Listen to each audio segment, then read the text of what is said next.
Yo, what is up, guys? We are back better than ever. I know.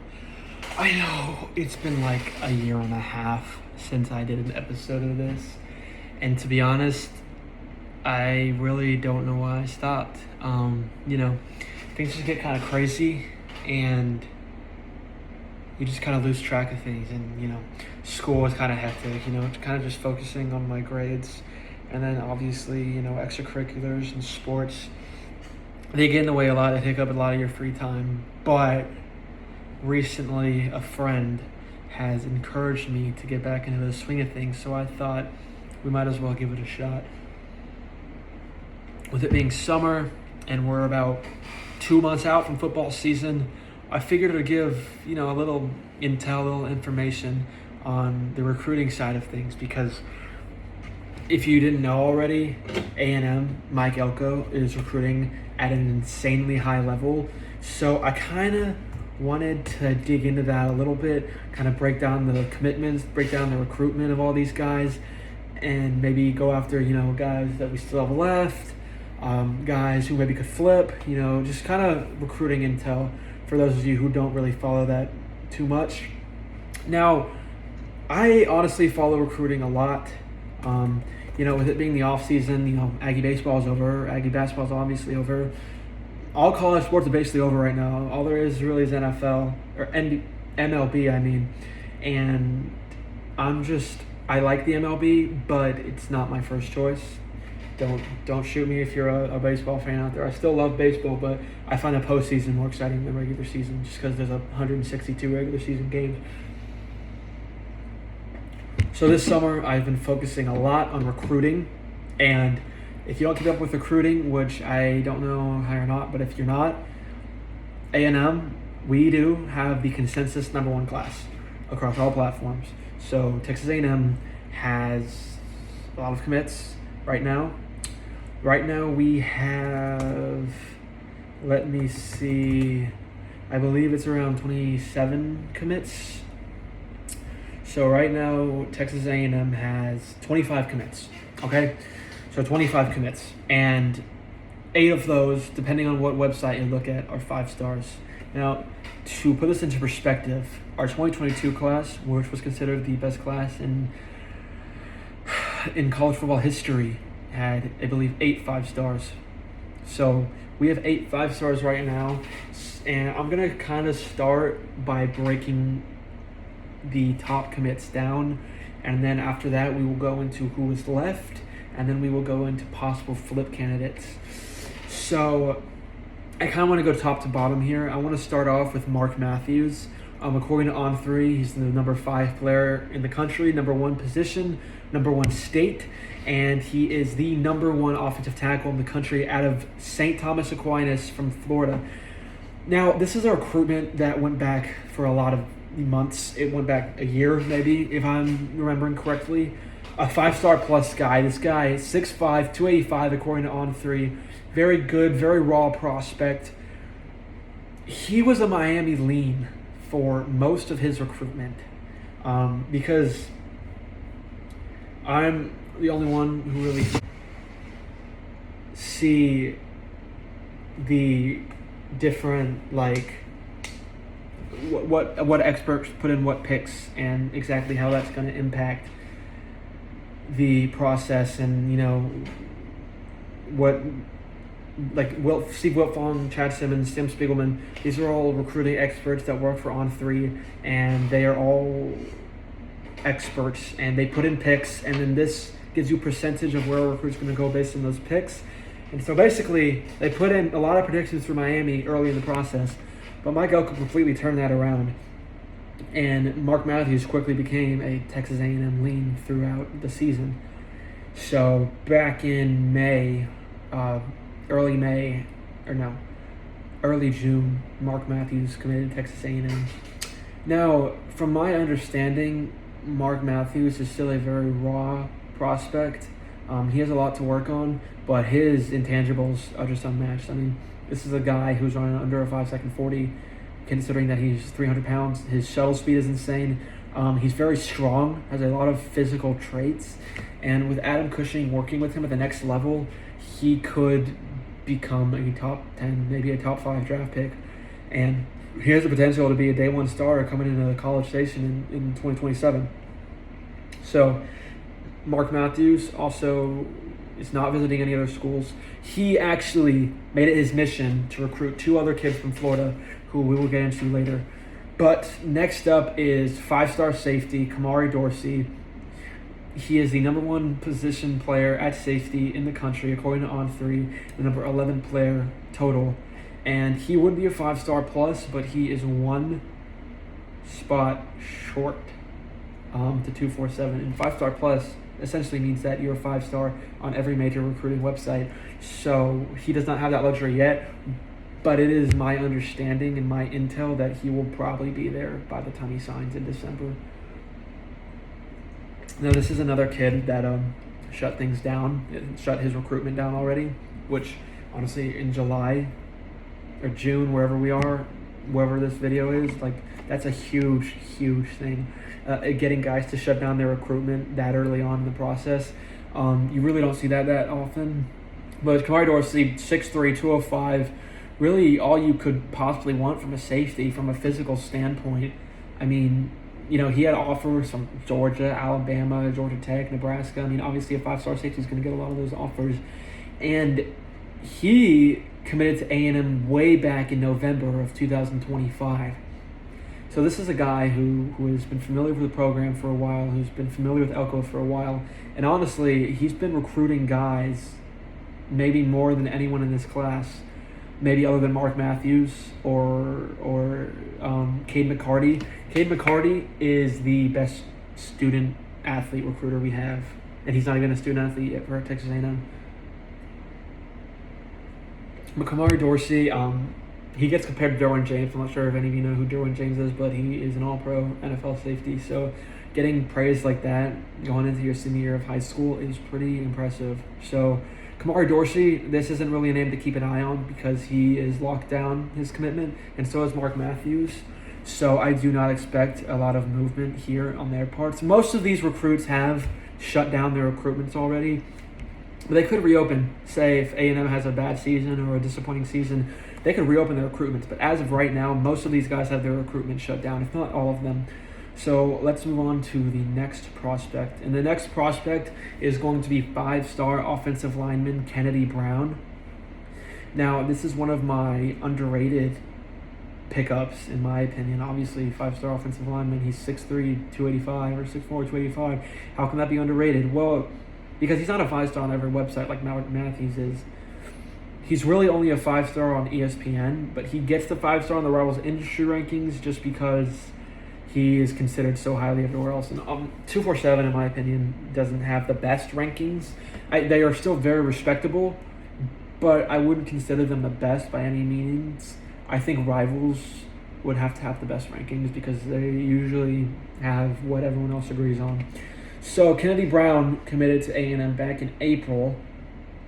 And while he hasn't officially shut down recruitment or anything, it does not appear he's going to take a visit to any other school. Now, interior offensive lineman, that's something we need, as Mark Matthews is an exterior offensive tackle. So this is something that we needed on the interior. This is what you need to block those defensive tackles, maybe those linebackers that are blitzing, safeties that are blitzing.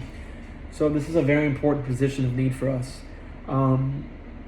I would say his comparison, it's Chuma Edoga, but he's not a very known prospect, so that's kind of why I didn't mention his name. But he is very good. Both are very long, shorter offensive tackles, but they have the length and they have good agility to compete at a high level. Now, the RPM, the Rivals prediction machine, has him at 93.3% to A&M. So I really don't see this changing anytime soon, even if he hasn't officially shut down his recruitment. So Kennedy Brown, number 3 interior offensive lineman, something that's a position of need, and his mom loves A&M. I don't know if you've ever seen her Twitter posts, but she is always raving about how awesome A&M is. So that's definitely something to keep an eye on, but nothing I would expect to change anytime soon. So the next prospect, which is my favorite prospect that we got committed in the month of June, is 5-star linebacker Caden Henderson. So nearly the consensus number one linebacker in the country. He's sitting at about 6'1", 225. For reference, I know people are going to be like, why are you talking about Texas? Texas linebacker Rasheem Biles, who transferred out of this offseason, so he's got to be a junior, senior. So this guy, considered one of the best linebackers in the country, he is about 6'1", 220. Caden Henderson is bigger than him, and he is about to be a senior in high school. So I think that goes to speak volumes about the size Caden Henderson has. I will say he had an injury that kind of limited him last season, but he is still the number one linebacker in the country. I mean, we battled off teams like Miami, Florida, Notre Dame, Ohio State, Clemson, Florida State, Tennessee for this kid. I mean, he has been an A&M lean for a few months now. I think ever dating back to March, he was an A&M lean for quite a long time. So Notre Dame was getting quite a bit of buzz for him about 2 weeks ago. But Mike Elko quickly shut that down. Caden Henderson called Mike Elko before his Notre Dame visit, and he said, I want to commit. And he canceled his Notre Dame visit after committing. And something noteworthy is that he shut down his recruitment directly after he committed to A&M. So this is another name I really don't see entering, like going to another school, flipping. This is really something that I don't see. So Caden Henderson, another one that's 90 plus on the Rivals predictions machine. So this is another one that you really not going to change. I mean, unless Miami comes in with something crazy. But he is from Florida, so that might be something to note. But other than that, there's really not too much to say about him. Very good prospect. He's committed to a lot of good NFL linebackers like Miles Jack. I don't know. He was a second-round pick back in 2013. Or that was his high school class, 2013. So he was in the 2016 draft.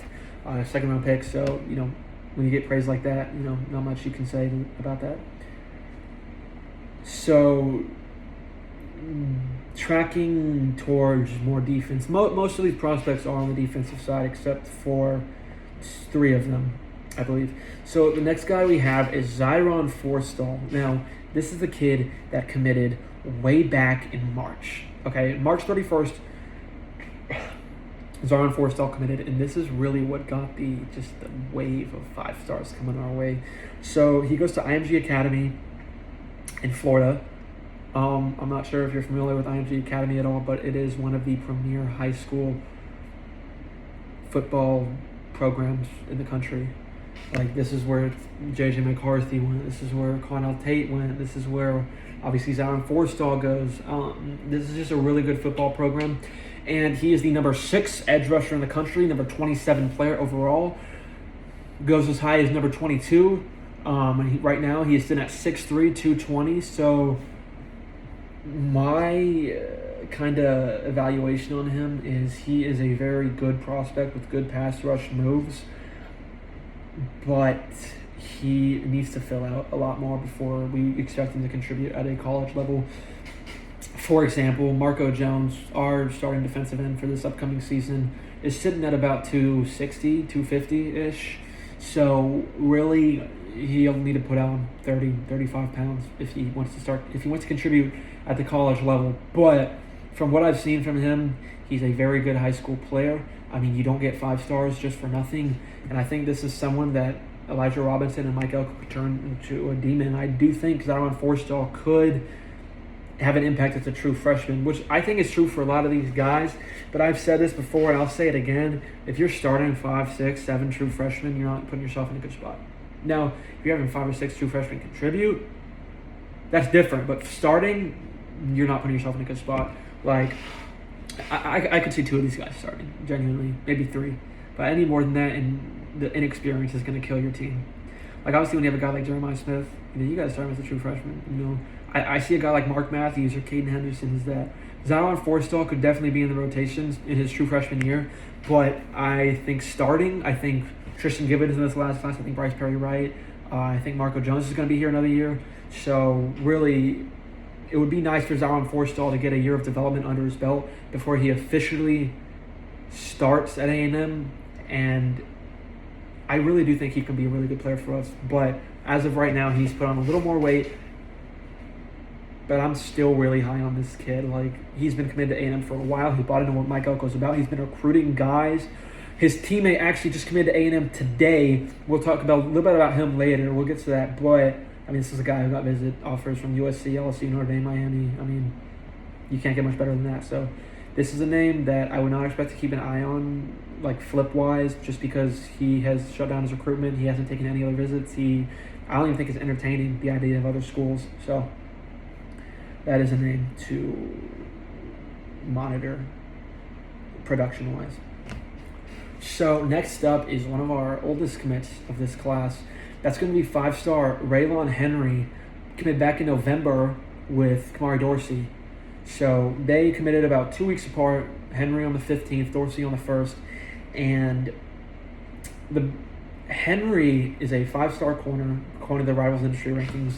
He's a 5-star on 247 Composite. He's a 5-star on ESPN. He's a 4-star on Rivals, but on the Rivals Industry Rankings, he's the number 4 corner in the class, number 30 overall player in the class. So this, honestly, is one of my favorite recruits, too, just because he's 6 foot, 180, a typical frame for a corner. But looking at his highlights, this guy just shows a lot of raw talent and ability.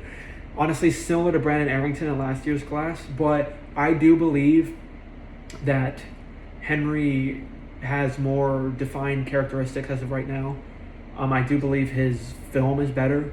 I believe that he has better coverage skills as of right now, coming out of high school. I think Brandon Arrington is going to be great for us next season. I think with a little fine-tuning from the coaching staff, he's going to be a freshman All-American. But straight out of high school, I'd have to give the edge to Raylon Henry. But no disrespect to Brandon Arrington, that dude is going to be really, really good for us. So this is a guy that's been compared to Sean Wade, the 2021 draft. He was a 5th-round pick, but I don't believe Raylon Henry is going to fall that far. I know there's not much to say about Henry. He shut down his recruitment quite a while ago, about 3 months ago.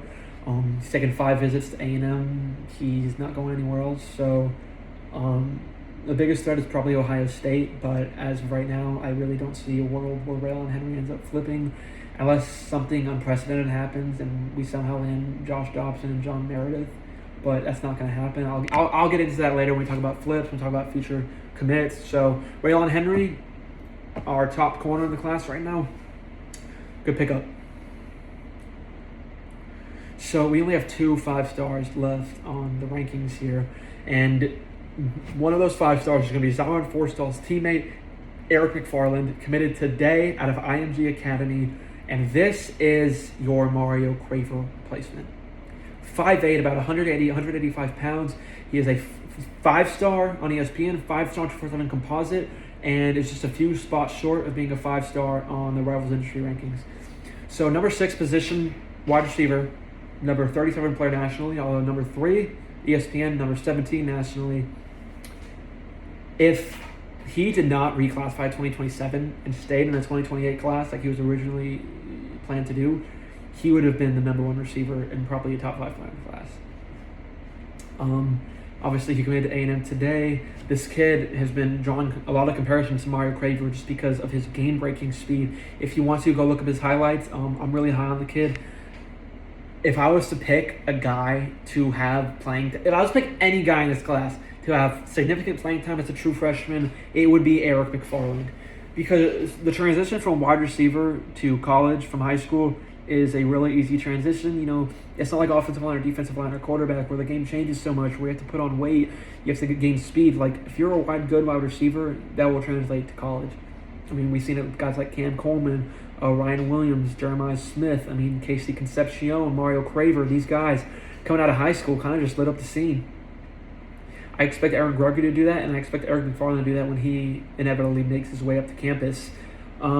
This is a guy who just committed today, so I really don't see him flipping anytime soon. He has been an A&M lead since about March. When he reclassified last December, we quickly got on him. We quickly started recruiting him a lot harder, and we got him down for an official visit a few weeks ago, and we never really looked back on the momentum side. Multiple predictions were in for him to land here, and nothing's really changed. He hasn't officially shut down his recruitment like Caden Henderson did after committing, but I would find it hard for him to end up flipping, especially since he has so many good friends, Mark Matthews, Caden Henderson, on this team. He went out and said there's not really anyone he wants to recruit, but he wants to flip Jaden Wade from the 2028 class. He's currently the number 1 quarterback committed to Georgia, so that might be something to keep an eye on. But I've heard Michigan might be the biggest competition to flip him. So nothing too crazy yet, nothing that we should keep an eye on, but just something of interest. But I do expect him to sign with Texas A&M in December. We're going with our last 5-star. This one is Jaquan Snell from Waxahachie. He is a 5-star on the 247 composite rankings, not a 5-star anywhere else. Number 2 safety in the class, number 48 player overall. So he is maybe my favorite player on defense from this class. If you want to go look at his highlights, I would highly recommend doing so. He is one of the hardest hitters I've ever seen come to College Station. Datwin, Quentin Coriat, and you got to put Jaquan Snell in there. This is just one of the hardest hitters I've seen overall. This kid reminds me of Sean Taylor a lot, Ed Reed a lot. He is a hard hitter. He has great ball skills. He's a great tackler. You really can't go wrong with him. 6'3", 192 pounds. It is really not common that you get the number 1 and number 2 players of the positions in the class, but we did that with Jaquan Snell and Kamari Dorsey, and Snell recently shut down his recruitment. He's been committed to A&M since November 16th, so he's taken 3 visits to A&M. I really don't see him flipping because he shut down that recruitment. Having him and Dorsey is just such a huge thing to have. It's something that we should appreciate because having 2 safeties that complement each other very well is something that you should love. Like I said, I don't really see him flipping. I don't see him going to another school. With NIL nowadays, it's really hard to flip recruits and try to get them to go other places nowadays. You really don't see it much, but I mean, his stats last season: 60 tackles, 1 sack, 4 tackles for loss, 5 pass breakups, 4 forced fumbles. So this is a guy that's really freaking good. And then no interceptions, but it's a little less common interceptions for a safety. Although his sophomore year, he did have an interception and more tackles actually, but this will be a player that we are monitoring going forward. So seeing as that was our last 5-star, now I'm going to kind of go through a little more quickly.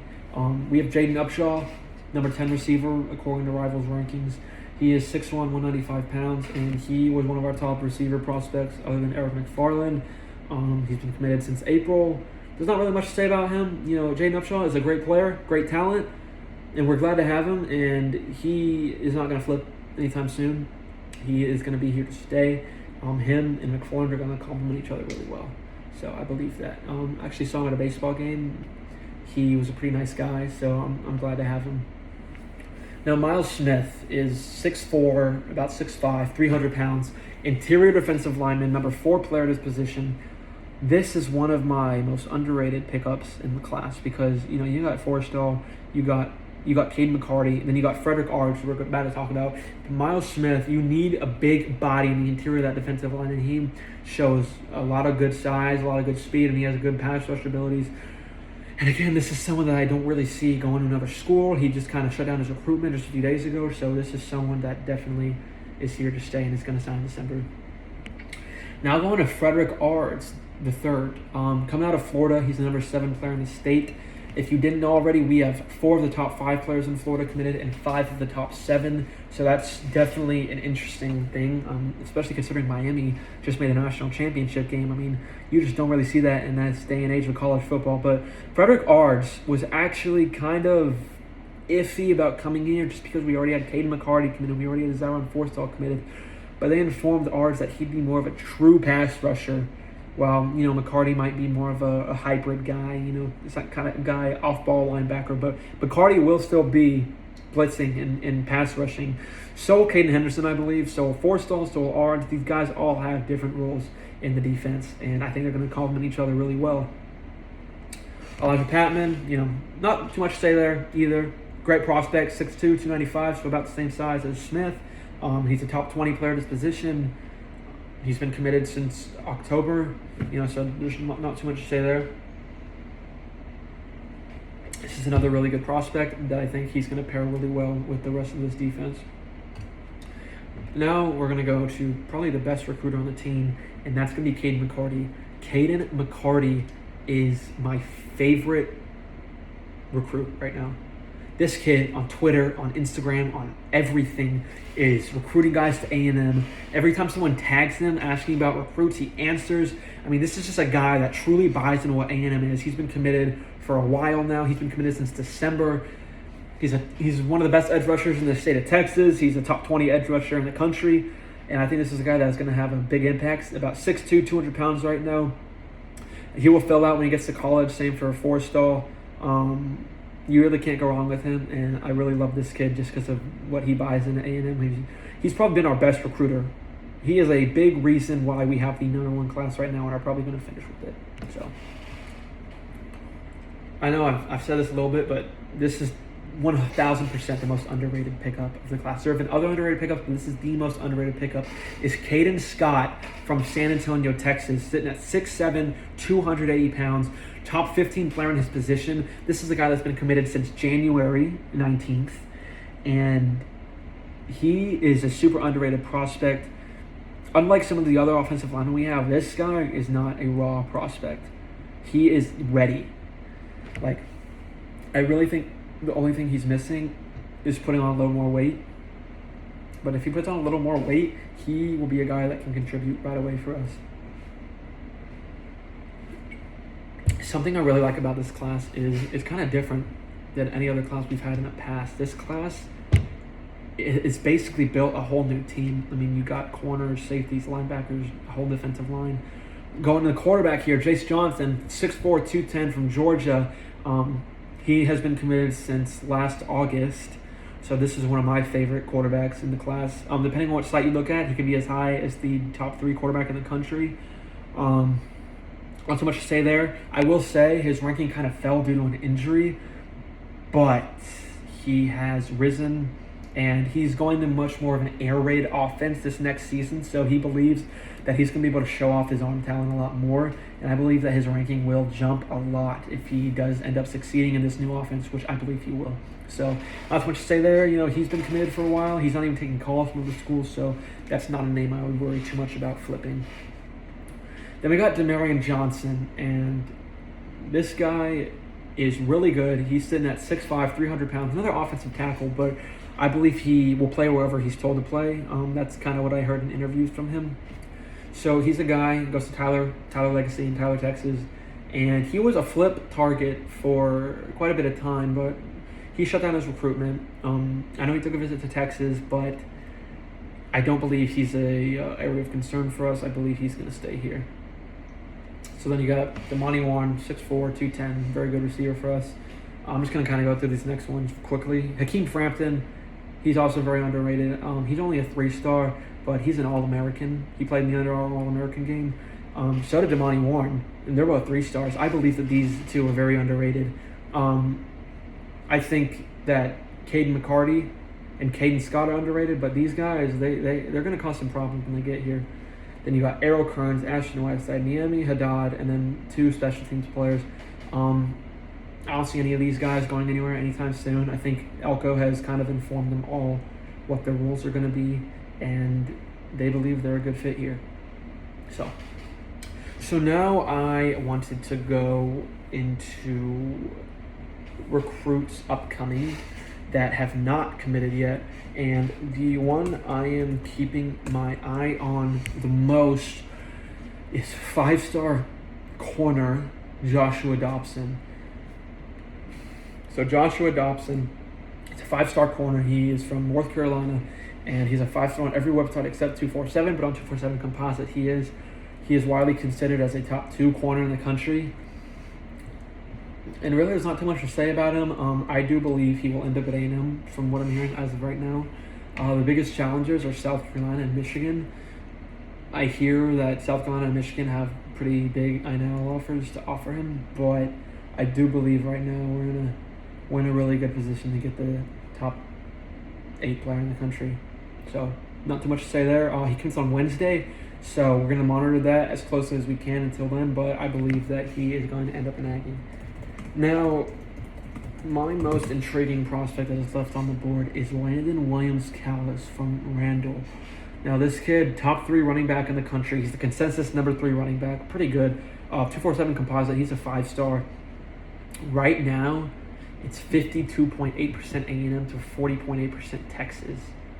So this is something to monitor. He does not currently have a set commitment date, but I do expect him to commit sometime in July, August at the worst, before the season starts.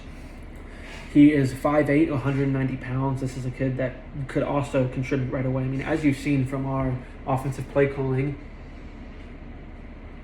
we've had offensive running backs that have made impacts immediately. I mean, Jermaine Morrow last year. Tiger Ryden will be a redshirt, but he'll have contributions this year. And so will KJ Edwards coming out of high school. Shalano Williams-Callis, that's a name to keep an eye on. And then the last one that I will say to keep an eye on is linebacker Micah Allen. He's from Don Bosco Prep in New Jersey. Consensus 4-star linebacker, basically all across the board. Top 5 on ESPN. So he's currently 85% to A&M right now. I believe he's committing July 11th. So this is also one I expect to end up at A&M heavily. About 6'2", 240. So this is a kid that would pair really well with Keaton Henderson. So this is someone I do expect to end up at A&M. Last year at Don Bosco Prep, he got 58 tackles, 7 sacks, 10 tackles for loss, 3 picks, 2 pass breakups, and 3 forced fumbles. So it says he's a senior, but I think the stats are a little messed up. I do not believe he was a freshman way back then. Yeah, because he hasn't played his senior season yet, because he's a class of 2027, so he would have only been a junior. It was just a little messed up. And then I wanted to close it out with a flip target, which there's 2 flip targets, realistically. One of those is 5-star corner John Meredith. He is currently committed to Texas. I know. He's the consensus number 1 corner in the country. Really our biggest flip target. 6'2", about 180 pounds. Right now, I don't see him flipping from Texas, especially if we end up landing Josh Dobson. Obviously, signing day, long way away. He didn't shut down his recruitment or anything. I do expect us to still be involved there, at least a little bit. But I really can't see him flipping, especially if we land Dobson. And then last flip target and last thing we're going to talk about today is Sarad Baker from DeSoto. Now, I will say this is a rather interesting one. As high as the number 4 running back in the country, sitting at 5'10", 195. This is a guy that if we don't get Landon Williams-Callis, that Mike Elko and Trooper Taylor are going to pivot to very fast. Right now he's committed to Texas Tech, and he seems pretty solid in his recruitment, but he has to shut his recruitment down. I do think if we miss on Williams-Callis, he is going to end up an Aggie. And if he doesn't end up an Aggie, if neither of them do, we will pursue someone heavily in the transfer portal. So none of you need to worry about what happens if we don't land this running back, because as you know, we landed top 3 running back last class in KJ Edwards, who's going to be really good for us. So that's going to about wrap this up. I hope you guys enjoyed. I enjoyed talking about recruiting. So I am going to check back with y'all at the end of the week, because that is after Josh Dobson commits. So we can kind of go from there, talk about that, and maybe talk about a preview for the season, kind of what to expect from the offense, from the defense. Go over several articles I've read that can kind of tell us what to expect. I would like to talk a little bit about baseball and basketball in future episodes, but that's a conversation to have for another time. Thank you all so much for tuning in. I hope you enjoyed today's episode of Deep Dive Aggieland. I'll see you later, and gig 'em.